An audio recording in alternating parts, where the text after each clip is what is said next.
जय हिंद। स्वतंत्रता संग्राम की चिंगारी पूरे देश में भीतर भीतर सुलग रही थी। 1857 में वह ज्वाला बनकर प्रकट हुई। भारत की जनजातियों में भी अंग्रेजी शासन के विरुद्ध भावनाएं उमड़ने लगी। इन भावनाओं को स्वर देने का काम बिरसा मुंडा ने किया था। बिरसा मुंडा का जन्म छोटा नागपुर वर्तमान झारखंड राज्य के एक गांव चारकाड़ में हुआ था। मुंडा भारत की एक प्रमुख जनजाति है जो रांची और उसके आसपास के क्षेत्रों में बहुत संख्या में निवास करती है। मुंडा सरल जीवन यापन करने वाली प्रकृति पर निर्भर जनजाति है। मुंडा समाज के लोग सिंह और बोंगा की उपासना करते हैं। सिंह का अर्थ सूर्य होता है और बोंगा मुंडा समाज की देवी है।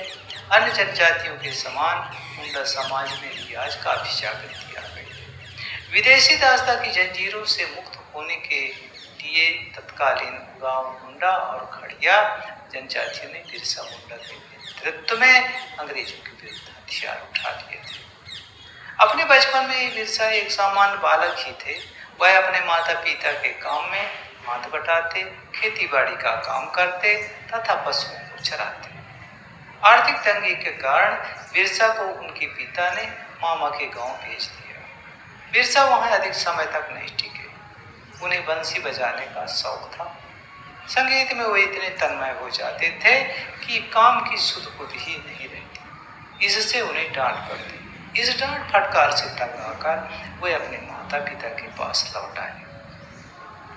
उनके पिताजी ने उन्हें सालगा गांव की पाठशाला में भर्ती करा दिया, जहां से उन्होंने प्रारंभिक परीक्षा उत्तीर्ण की। फिर उन्हें चाईबासा के लूथरन मिशन स्कूल में पढ़ने के लिए भेजा गया। मिशनरी स्कूल में पढ़ते समय बिरसा को दास्ता का अनुभव हुआ। उन्होंने मुंडा जनों के शोषण के कई पीड़ादायी दृश्यों को देखा। बिरसा ने अंग्रेजों के कारनामों पर टीका टिप्पणी करना प्रारंभ कर दिया। स्कूल प्रबंधकों को बिरसा का यह आचरण खटकने लगा। उन्होंने बिरसा पर बहुत दबाव डाला कि वह आलोचना करना बंद कर दे, किंतु वह सत्य पर दृढ़ बने रहे। परिणाम स्वरूप उन्हें विद्यालय से निष्कासित कर दिया गया। उनकी पढ़ाई छूट गई। इस समय वे युवावस्था में प्रवेश कर रहे थे। निष्कासन ने उनके जीवन की दिशा बदल दी। बिरसा मुंडा पीड़ित लोगों की सेवा में जुट गए। वे बीमार व्यक्तियों का उपचार जड़ी बूटी की सहायता से करने लगे। बीमार लोगों की भीड़ उनके यहाँ एकत्र होने लगी। उपचार के लिए वे दूसरे गांव में भी जाते थे। लोगों को विश्वास था कि बिरसा को कोई सिद्धि प्राप्त है।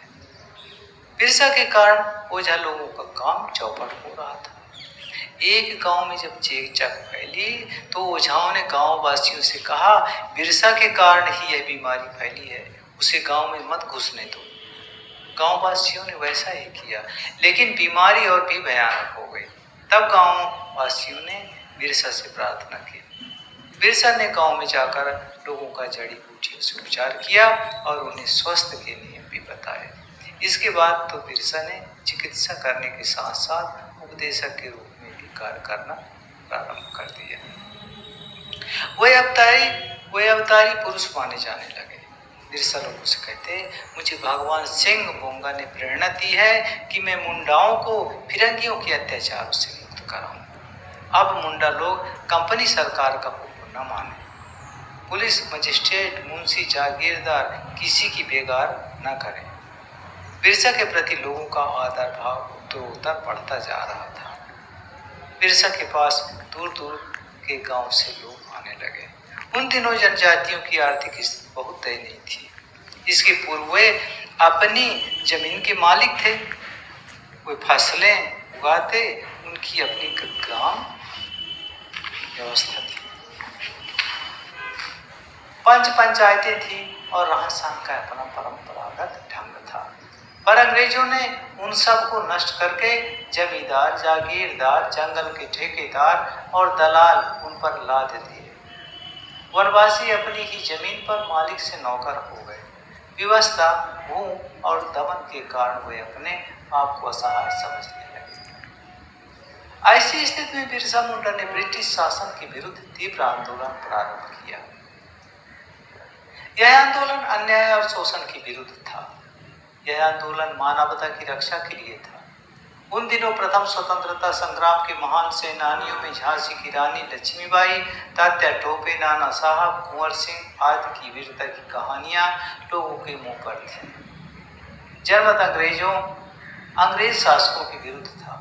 मुंडा समाज में दैवी भावना या व्यापक सामाजिक आंदोलन और राजनैतिक रूप में उभरने लगी। गांव इन गतिविधियों का केंद्र था और बिरसा इन गतिविधियों के केंद्र थे। विदेशी राज का जुआ अपने कंधों से उतारने के लिए वे कृत संकल्प थे। वे गांव-गांव में जाकर सभाएं करते। एक सभा में उन्होंने कहा, अंग्रेज शासकों ने हमें बहुत लूटा है। हम अब और सहन नहीं करेंगे। हम शोषकों से मुकाबला करने के लिए कंधे से कंधा मिलाकर आगे बढ़ेंगे। बिरसा के विचारों से प्रेरित होकर मुंडा व अन्य जनजातियां भाले और तीर कमान लेकर चारकाड़ गांव में एकत्रित होने लगी। बिरसा की क्रांतिकारी गतिविधियों से परेशान डिप्टी कमिश्नर ने उन्हें उपस्थित होने का आदेश दिया, किंतु उस आदेश को ठुकरा दिया। तब वह पकड़ने का उत्तरदायित्व जिला पुलिस अधीक्षक को सौंपा गया। उन्होंने रात में ही अपने दलबल के साथ जाकर बिरसा को घर से गिरफ्तार कर लिया। उन्होंने कहा, मेरे न रहने पर भी मेरे द्वारा दिखाया गया रास्ता बंद नहीं होगा। उन्हें ले जाकर रांची जेल में डाल दिया गया। न्यायालय ने ब्रिटिश शासन के विरुद्ध दंगा भड़काने का आरोप लगाकर बिरसा और उनके कुछ साथियों को 2 वर्ष की कठोर सजा सुनाई। सजा पूरी हो जाने पर सरकार ने उन्हें मुक्त कर दिया। साथ ही चेतावनी दी कि वे पूर्णतः शांति से जीवन यापन करेंगे। कुछ दिनों के बाद उन्होंने ब्रिटिश साम्राज्य के विरुद्ध संघर्ष कर दिया, जिसमें पूरा समाज उनके साथ था। इस व्यापक सामाजिक जागरण को स्वतंत्रता संग्राम की संज्ञा दी जाने लगी। ये खबरें इंग्लैंड तक जा पहुंची। बिरसा यहाँ वहाँ बैठकें करते एवं लोगों को साहसपूर्वक अंग्रेज शासन का विरोध करने की बात करते। उनके साथ के लोग अंग्रेज अत्याचारियों पर बाणों की वर्षा करते। यह जंगल की लड़ाई थी। जनवरी 1900 के प्रारंभिक दिनों में अंग्रेजों के विरुद्ध मुंडा समाज की यह लड़ाई पूरी तेजी पर थी। बिरसा के विरुद्ध वारंट निकल चुका था। लड़ाई लंबी खिंचती जा रही थी। अंग्रेजों ने पूरी ताकत लगाकर इस स्वाधीनता की लड़ाई को कुचलने की ठान ली। उन्होंने सेना बुलाकर सत्याग्रह को बर्बरता से दबाना प्रारंभ कर दिया।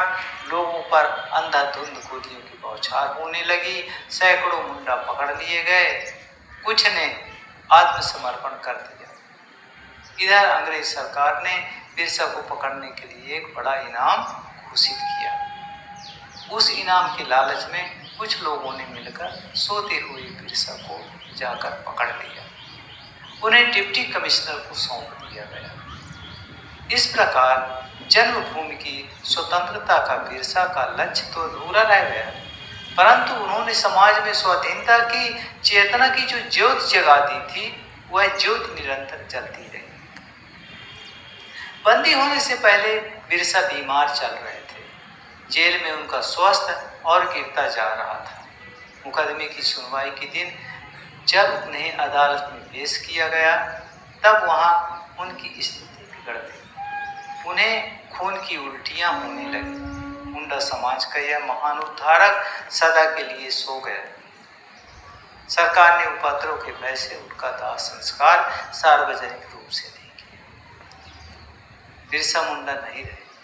उनके कितने ही प्रियजन कारागार में चक्की पीसते रहे। उनके कितने ही साथियों को मौत की सजा दी गई। बिरसा मुंडा समाज के लोक देवता बन गए। भारतीय स्वतंत्रता संग्राम में उनका नाम अमर रहेगा। भगवान बिरसा मुंडा की जय। जय हिंद, जय भारत।